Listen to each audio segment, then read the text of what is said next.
Eh bien bonjour, ça c'est la suite parce que je voulais pas faire une vidéo trop longue parce que il vaut mieux que ce soit en deux parties. C'est la deuxième partie.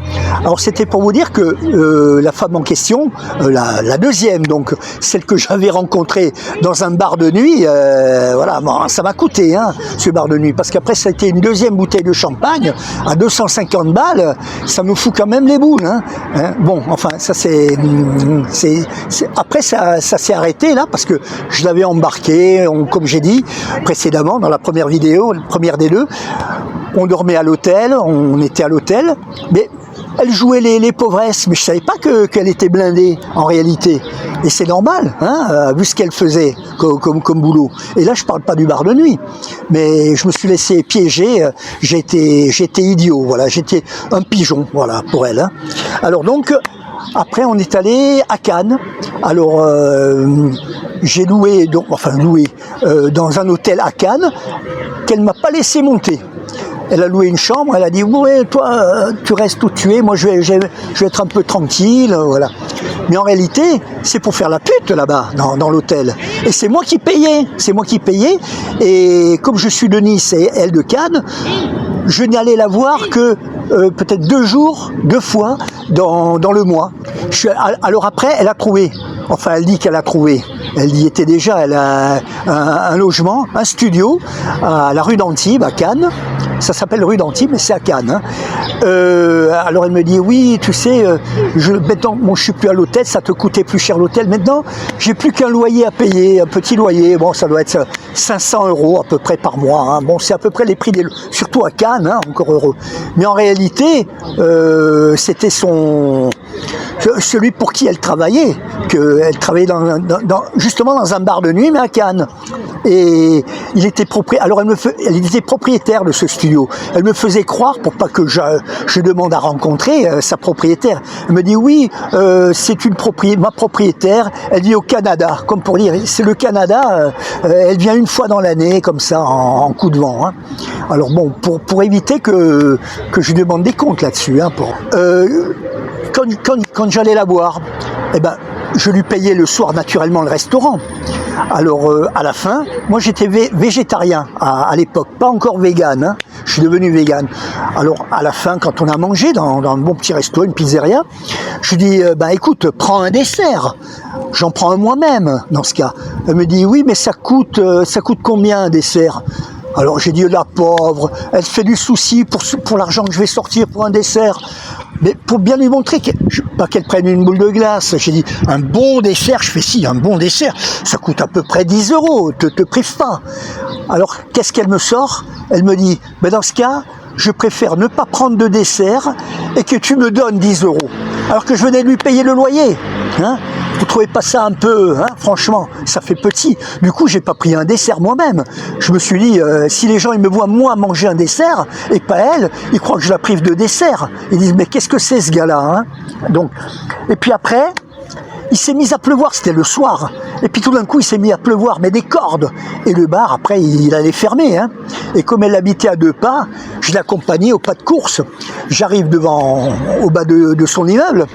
Je dis, écoute, t'as vu la pluie qu'il y a? Et puis, j'avais pas de fourgon à ce moment-là, j'avais rien. J'avais un scooter, et je venais de Nice, en scooter. Je dis, écoute, t'as vu, il pleut des cordes, héberge-moi pour cette nuit, voilà. Elle me dit, non, tu fais du bruit, il y a des caméras dans l'immeuble, tout ça. Et puis, ma propriétaire, elle ne veut pas que j'invite qui que ce soit chez moi, enfin, dans le studio. Et puis, la voisine, les murs, ils sont fins, elle entend tout. Non. Je dis, mais je fais pas de bruit, c'est des conneries. Elle dit non, elle était intransigeante. Pourquoi? Parce qu'elle faisait des passes là. Parce qu'elle s'est dit, voilà, s'il dort toute la nuit, comment je fais à gagner mes sous à moi? Et donc elle était intransigeante. Même un chien, on l'aurait pas laissé que dehors comme ça. Alors qu'est-ce que j'ai fait? Il pleuvait des cordes. Je suis retourné là où il y avait le bar, qui était fermé, mais ils ont laissé le haut vent. Et alors je me suis abrité, je me suis dit, il va pleuvoir un peu moins. Puis il y avait une jeune femme, brune, qui avait une vingtaine d'années de moins que elle. Et elle me dit, voilà, je vous vois ici, là, comme ça, vous êtes sous la pluie, si vous voulez, je peux vous héberger. Preuve qu'elle n'avait pas de Jules. Certainement, je lui plaisais un peu, certainement. Je dis, non. Alors, vous comprenez, pour être fidèle à ma salope, là, je lui ai dit, non, moi ça va, j'attends que la pluie elle diminue et après j'y vais. Ok. Après, il y a une deuxième femme qui arrive, plus jeune encore, environ entre 20 et 25 ans. Elle travaillait au bar de nuit que ma copine, elle travaille. Elle me dit, écoutez, je vous vois comme ça, c'est l'hiver, vous êtes sous la pluie, dans le froid, là. Si vous voulez, vous venez, il y a un bar qui est ouvert jusqu'à demain matin, demain matin. Vous ne prenez pas de champagne, tout ça, vous avez le droit de prendre une bière. Une bière, c'est 20 €. C'est vrai que ce n'est pas les mêmes prix que dans un bar normal. Hein. C'est 20 €, mais au moins vous serez au chaud. Mais j'avais plus d'euros, j'avais tout donné à ma pétasse. Hein. Donc j'ai dit non, j'y serais volontiers allé. Mais qui j'aurais trouvé dans ce bar de nuit? C'est ma copine, évidemment. Hein. Et alors un jour, j'ai dit, mais comment que ça se fait mais à court d'argent, toujours, elle me prenait vraiment pour... J'étais son pigeon. Alors elle me dit, oui, je fais le gardiennage, toujours la même propriétaire, le gardiennage d'une villa à Pégonas. Je fais un peu la gardienne, je fais la gardienne. Mais en réalité, elle ne faisait pas la gardienne. Elle était propriétaire, elle avait racheté les parts de son mari. Elles étaient en compte joint ensemble. Et donc, elle avait une villa avec piscine à Pégomas. Mais elle ne m'a pas dit exactement où c'était. Elle a dit, oui, je fais gardienne. Au cas où je demandais, au cas où on me renseignait. Parce qu'on m'a dit, oui, elle est propriétaire d'une villa à Pégomas. Hein, on la connaît. Et elle m'aurait dit, elle a pris les devants en disant, non, moi je ne suis que la gardienne. Mais elle était propriétaire. Et alors j'ai dit, mince, tout ça c'est quand même un peu louche.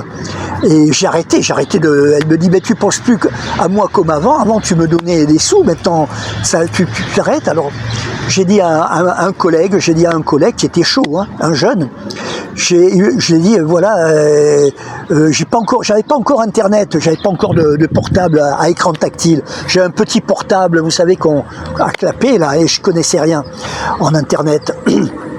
Alors lui il avait, j'ai dit écoute, peut-être qu'elle est sur Facebook, je pense. Hein. Alors il regarde, et puis elle avait des homonymes, Anne-Marie, machin, bon. Alors j'ai dit non, c'est pas elle. Si, c'est elle. Alors je la vois, alors elle n'était pas penchée sur une Porsche Panamera. Il y a une jambe qui sort, elle était au volant d'une Porsche Panamera, elle se montrait dans les photos, vous savez, hein. Mais c'était la sienne. Une jambe dehors, comme ça, comme dans les stars hollywoodiennes, vous savez. Hein. Hop, une jambe, et puis elle au volant. Je dis, putain, mais cette bagnole, c'est la sienne. Une Porsche noire, la Panamera. Après, il scrolle un peu, hop, une deuxième photo où on la voit, on voit sa villa avec piscine. Une troisième photo, on aurait dit un bar, mais c'était pas le bar un bar comme dans les restaurants, hein, vous savez, un comptoir. C'était chez elle, avec des larges baies vitrées, avec vue sur la mer, sur Cannes Croisette. Elle était propriétaire. Alors je dis, oh péta, elle m'a bien eu celle-là. Hein. On me l'a dit, hein, pourtant, qu'elle était propriétaire. Mais je voulais pas y croire. Elle jouait les pleureuses, les pauvresses, qu'elle allait se ravitailler à l'armée du salut, là, genre Resto du Cœur, là. Alors moi, je venais avec un sac à provisions en pensant comme ça, elle mange pendant quelques jours encore. Pétard, mais vous vous rendez compte, hein. Ah, j'étais vraiment le pigeon. Et alors je lui dis, écoute, alors il me dit, oh, qu'elle est belle, rien qu'en photo, elle me fait bander, il me dit le collègue qui me montrait sur le portable. Alors je lui dis, bah écoute, on va faire un deal, hein, je demande pas de détails, tu vas lui demander combien qu'elle prend pour passer une nuit avec toi, et comme ça, je la coince, parce qu'elle a jamais voulu m'avouer qu'elle faisait la pute. Alors il a dit, bon, d'accord.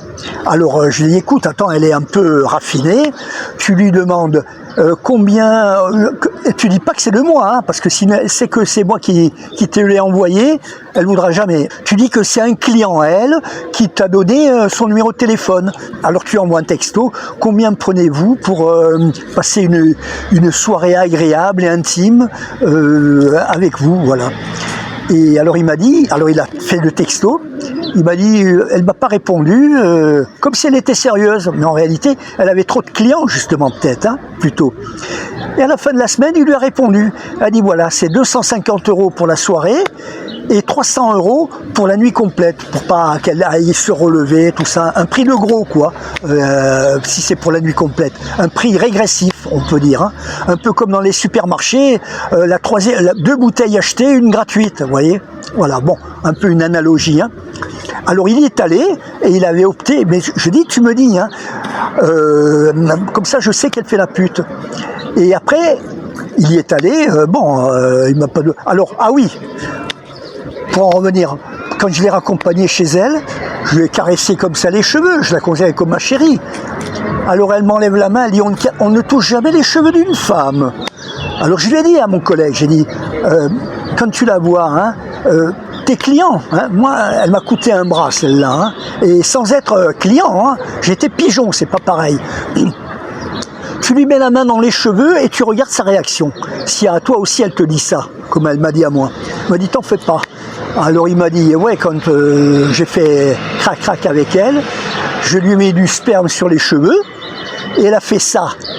Comme elle s'est essorée les cheveux de sperme avec la main, elle a léché. Je dis, ben pétard, moi, j'ai même pas le droit de toucher un cheveu, elle m'enlève la main sous la joue grande dame, et toi, elle fait ça, hein. C'est vraiment une celle-là. Alors je dis, écoute, prochaine fois, si tu y retournes, tu lui demandes ce que tu as vu sur son site, avec sa Porsche Panamera. Il me dit, oui, effectivement, elle a une... Parce qu'elle se méfiait pas. Pour elle, c'était pas un pigeon, c'était un client. Vous comprenez? C'est pas pareil. Donc aux clients, elle n'a pas lieu de leur mentir, puisque ce sont que des clients. C'est pas des assidus qu'elle plume continuellement comme une sangsue. Hein. Alors je lui dis, voilà, tu lui demanderas si de faire ça, mais pas dans le studio à la rue d'Antibes, mais là à Cannes-Croisette, dans la photo de cet appartement. Mais uniquement une fois que vous êtes ensemble à l'intérieur, tu lui demanderas, elle n'a pas lieu de te mentir, tu lui demanderas si elle est propriétaire ou locataire de cet appartement, de ce superbe appartement. Il dit oui, je demanderai. Après, il me l'a rapporté, parce que c'était le deal, hein, sinon il ne l'aurait jamais connu. Hein. Il me dit oui, elle est propriétaire de l'appartement. J'ai dit pétard celle-là, hein. Elle m'a eu. Hein. Eh ben, prochain coup, tu y retournes, il me dit oui, ah bah oui, elle est trop bonne. Hein. Alors, demande lui, vu qu'il y a la photo de sa villa avec piscine, tu lui demandes si vous pouvez faire ça pour changer un peu d'endroit dans sa villa. Et elle l'a fait. Elle était d'accord, et tu lui demandes la même chose. Elle est propriétaire ou locataire? Comme ça, je la coince. Hein. Et il m'a dit, oui, elle est propriétaire. Et après, il y a un truc qu'on ne m'avait pas dit, et que je l'ai su après, hein. Donc, et qui ne figurait pas sur son portable. Hein. Elle était également propriétaire d'un appartement à Monaco, très bien situé. Alors c'est pour vous dire, hein, une femme avec ses fesses, mais comme j'ai dit dans une vidéo, celui qui contrôle le cul et le fric, il contrôle le monde. Hein.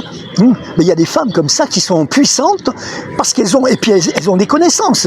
Elles peuvent très bien connaître un ministre, tout ça. Donc elle les tient. Hein. Un peu comme comment il s'appelle, la Bernstein, là, le scandale qu'il y a eu. Hein. Bon. Et ben voilà, alors donc il m'a dit ça et après elle me téléphone parce qu'elle voulait encore des sous, même me plumer jusqu'à la moelle. Hein. Et alors je lui ai dit, écoute, tu fais la pute. Elle me dit, mais non, j'ai dit, t'es propriétaire de ça, de ça. Elle me dit, mais non, mais il faut te faire soigner, qu'est-ce que tu racontes? Je dis, mais écoute, le jeune avec qui tu as fait ça là ces derniers temps, hein, mais c'est moi qui te l'ai envoyé, hein, tiens, je te le passe. Alors il fait, allô? Il me dit, ah, elle a raccroché, voilà. Hein. Et puis, heureusement, il m'a sauvé, parce que ça m'a évité de toujours être un pigeon, parce qu'elle avait un carnet. J'ai su après que sur 108 pigeons, pas clients, sur 108 pigeons, c'est-à-dire des assidus, hein, j'étais classé 17e. Un peu comme si c'était un cross, quoi. Alors le 17e, peut-être qu'il a que 3-4 secondes de retard sur le 18e, mais va savoir le 16e ce qu'il a dû casquer. Hein.